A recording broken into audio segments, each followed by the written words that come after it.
Elias McGraw had been a cowboy for more years than he cared to count. Once, he rode with the confidence of a young bronc buster, taming wild mustangs across the frontier. But the decades changed him. His wife passed from winter fever, and the ranch they built together slipped away to debt collectors.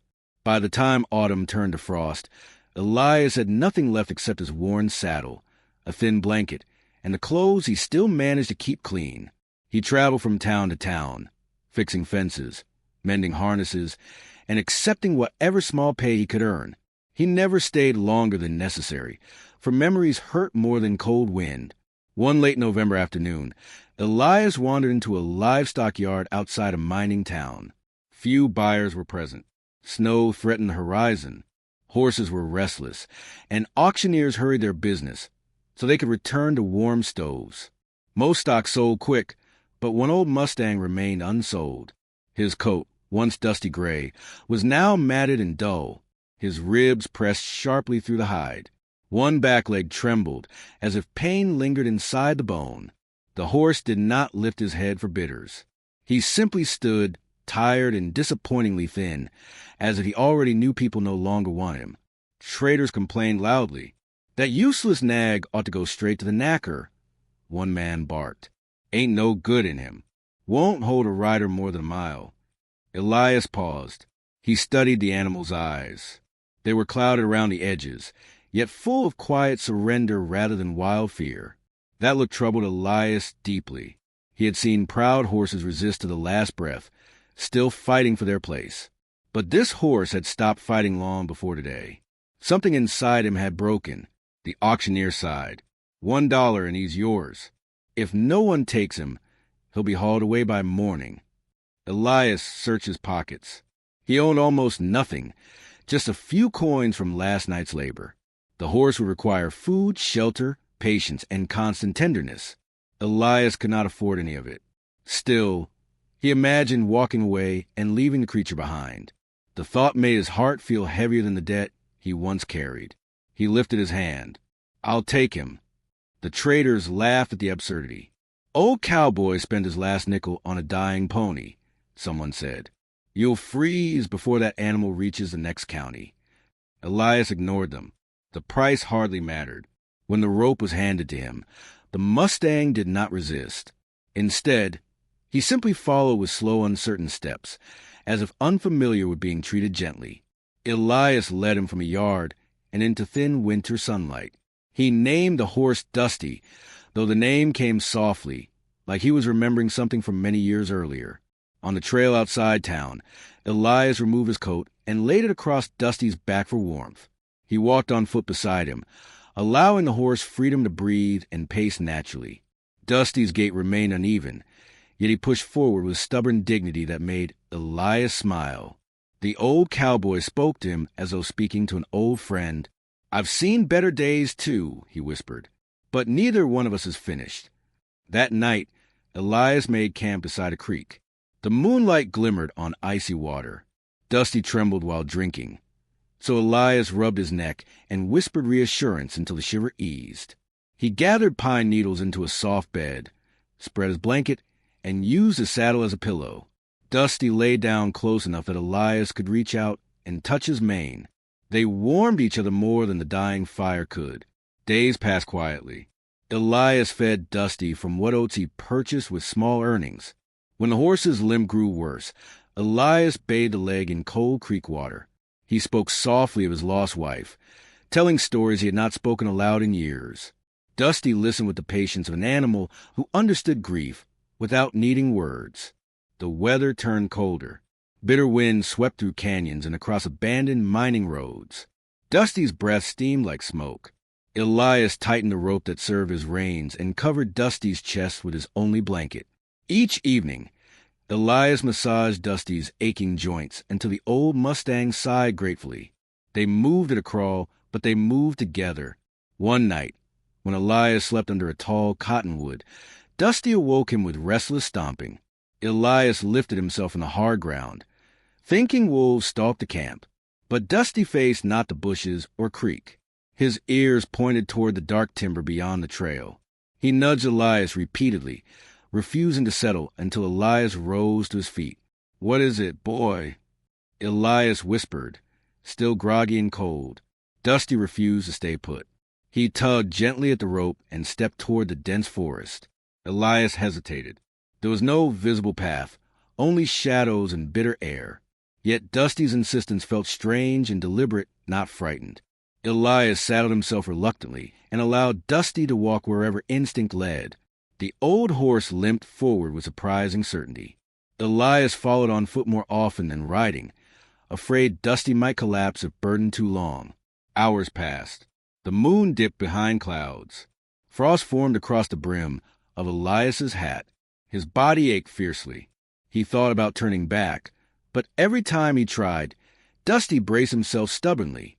The horse would not allow retreat. "Well," Elias murmured, rubbing Dusty's forehead, "I've ignored men before. I suppose I can trust one old Mustang." Together, they pushed deeper into forgotten woods.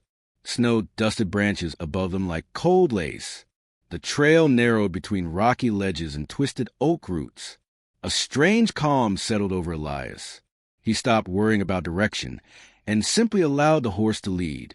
Hours later, just before dawn, Dusty halted suddenly. Elias lifted his lantern and gasped. Hidden behind thick pines stood a weather-worn cabin. Moss covered the roof shingles, and a rusted iron latch hung crooked from the doorframe. The structure seemed abandoned for decades, yet sturdy enough to block wind and snow. Dusty nudged the door, as if certain someone once waited there. Elias opened it and found a quiet room with stacked firewood, a small stove, 2 chairs, and blankets preserved beneath dust. Whoever built this place left behind safety and kindness. Elias looked at Dusty with astonishment. "You didn't bring me shelter," he whispered. "You brought us home." The first morning in the forgotten cabin arrived quietly. Elias awoke to a soft stream of pale winter sunlight slipping between cracked shutters. Dusty stood near the cabin door, the faint steam of his breath curling upward like morning incense. The old Mustang seemed strangely at ease, as though the long search that brought them here had ended. Elias rose slowly, rubbing stiff joints. He placed a hand on Dusty's neck and felt the horse's calm heartbeat. No fear, no restlessness. Only a peace that Elias had not seen in Dusty since they left the auction. Elias stepped outside and surveyed their surroundings. The cabin sat in a small valley, sheltered by pine and rock ledges. A creek drifted just beyond the stable yard, frozen around the edges. Near the creek, Elias discovered a collapsed fence and remnants of a pasture gate. Whoever lived here once cared about horses enough to build proper grazing land. Elias lit a small fire in the cabin stove, warmed water, and prepared a mash of oats softened with hot liquid. When he carried the bowl to Dusty, the old horse ate slowly but gratefully. Elias stroked his mane and whispered, "We'll figure this place out together." Later that morning, Elias explored the cabin more carefully. It smelled faintly of cedar and forgotten summers. Weary blankets hung on hooks like old memories. Books lined a shelf, their pages yellow but undamaged. One wall displayed hand-drawn sketches of horses, grazing mares, galloping colts, and one proud stallion mid-stride. Beside the drawings, Elias noticed initials carved into the wood. CNR. He stepped back, studying the initials thoughtfully. Whoever C and R were, they loved horses enough to decorate a humble cabin with portraits instead of trophies or rifles. Elias smiled. Few ranchers drew their horses. Fewer still carved hearts around initials. This place had known tenderness. He found an old trunk beneath the cabin bed. Inside were folded saddle pads, homemade halters, a bridle stitch with floral patterns, and blankets embroidered with delicately sewn designs. He lifted a thick wool saddle blanket and read a single stitch name carefully threaded into the corner. Dusty. Elias froze. A chill swept across him, not of cold, but of recognition. He turned toward the doorway, where Dusty stood, watching with half-closed eyes. Elias held the blanket toward him. Dusty stepped forward, nostrils flaring gently as he sniffed the fabric. The horse stretched his neck and let out a low, emotional breath, almost like a sigh of remembrance. He pressed his head against Elias's chest, not seeking food or comfort, but something deeper, a greeting to old memories. Elias whispered softly, "You were here before." Dusty blinked slowly, and Elias understood that the horse remembered the scent of his first home. He sat down in the nearest chair, the saddle blanket across his lap, mind swirling with questions. How could Dusty have returned after so many years? How far had he traveled? And why lead Elias here unless this place mattered more than any other? On a small shelf rested several leather-bound journals, each marked with yearly dates. Elias opened the earliest volume and began reading by lantern light. The handwriting belonged to a woman named Clara, who lived here with her husband Robert. Years earlier, they had survived by farming a small plot, mining a little gold, and raising abandoned horses no one else wanted. Clara's entries were filled with gentle pride. She wrote about nursing weak foals back to strength, saving mustangs from freezing streams, and teaching frightened colts to trust human hands. One entry mentioned a colt found near death during a violent summer storm. He was starving, barely able to stand, and terrified of everything that moved. Clara and Robert wrapped him in blankets, fed him warm mash, and sang to him through the night. They named the colt Dusty, because his coat carried the same quiet gray as the canyon cliffs. Clara wrote that Dusty possessed an unusual sense of direction. Even when wandering far from a valley, he always returned to the cabin, often leading other horses back with him. As Elias read, he felt tears prick his eyes.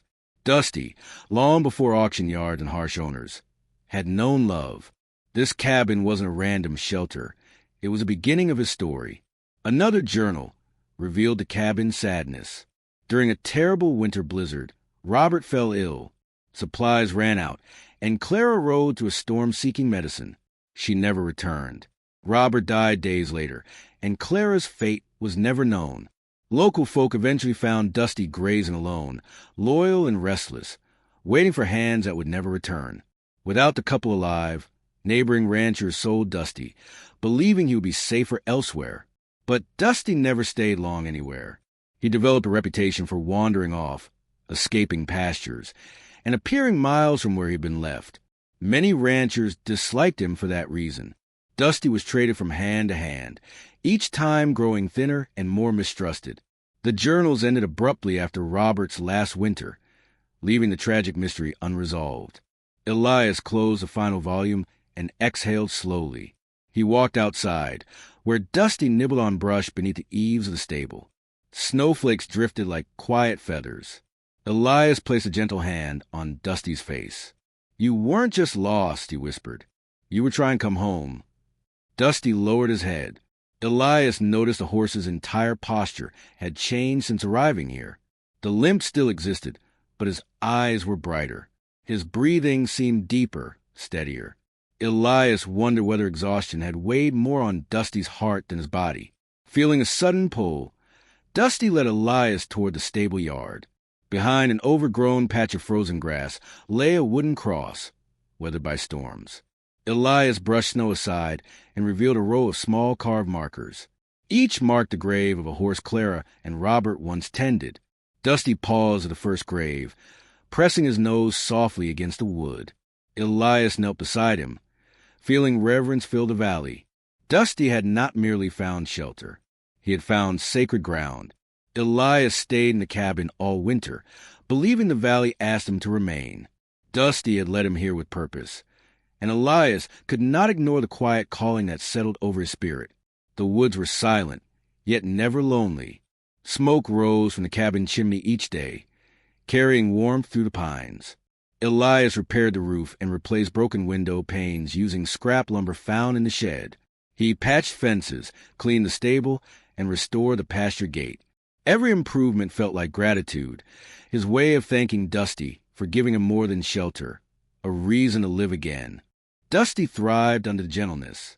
His limp never disappeared, but his eyes grew bright and his movements steadier.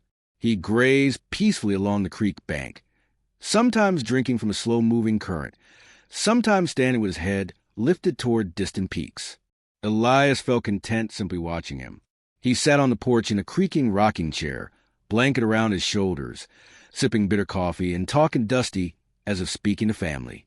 The old horse listened the way only horses can, quiet, patient, wise without needing to reply.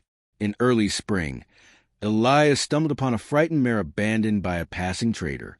She stood trembling near the valley entrance, ribs visible, mane tangled, eyes wide with distrust. Elias approached slowly, remembering Clara's tender philosophy. Never rush a broken spirit. Dusty stepped forward too, ears relaxed, body calm.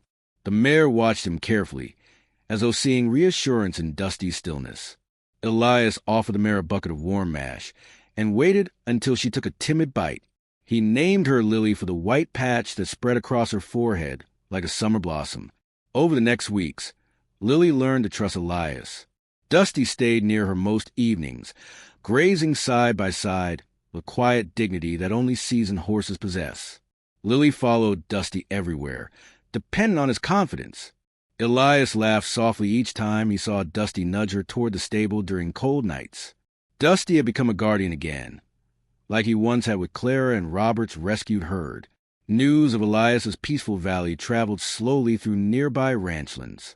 An old cattleman recognized Dusty's name stitched on the saddle blanket when Elias rode into town to buy feed. The cattleman remembered Clara and Robert from decades earlier, recalling how they saved unwanted horses. He told other ranchers, and soon feed sacks, blankets, and coins were placed at the trailhead without names or requests. Elias accepted them with wordless appreciation, knowing the valley was watched over by memories and goodwill. Summer came gently. Wildflowers circled the cabin, and foxtails waved beneath pasture fences. Elias added a second stall to the barn using timber he dragged from the forest. He repaired old leather harnesses, hung wind chimes from eaves, and sang to Lily while brushing her coat. More abandoned horses arrived. Some left near the entrance, some wandering by instinct, weak or limping. Dusty welcomed them all, sometimes with a soft nicker, sometimes simply by sharing pasture space.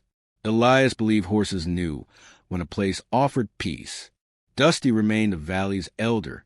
He stood taller in spirit than in strength, and every newcomer responded to him with immediate trust. On sunny afternoons, Dusty rested beneath cottonwoods, Lily by his side. Elias watched him from the porch, feeling a strange fullness he had not known since the days when his ranch flourished and his wife's laughter filled his evenings. Yet as autumn returned, Dusty slowed. The cold in his bones deepened. He showed no fear, only a growing weariness. Cold mornings made his joints stiff, and his breath shortened after short walks. Elias noticed Dusty slept longer beside the stable, and ate less with each passing week. Elias felt the truth, but held on to hope, the way a friend holds a last candle in a quiet room.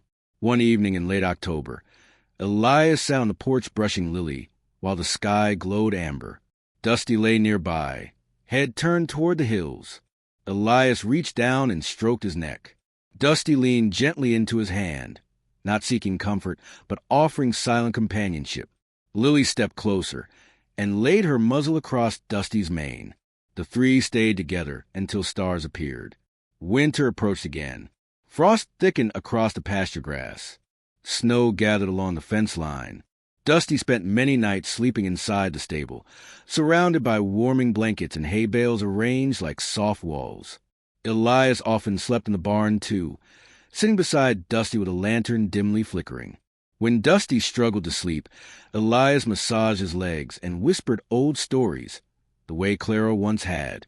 One early spring dawn, Dusty did not rise to graze. Instead, he lay near the open stable door, looking toward distant ridges where sunlight painted pale gold across drifting mist. Elias knelt beside him. Dusty lifted his head weakly and rested in Elias's lap, breathing deep as though the valley itself exhaled through him. Elias stroked his face, feeling tears gather without sadness, only reverence. Lily stepped near, touching Dusty gently. The barn felt like a chapel.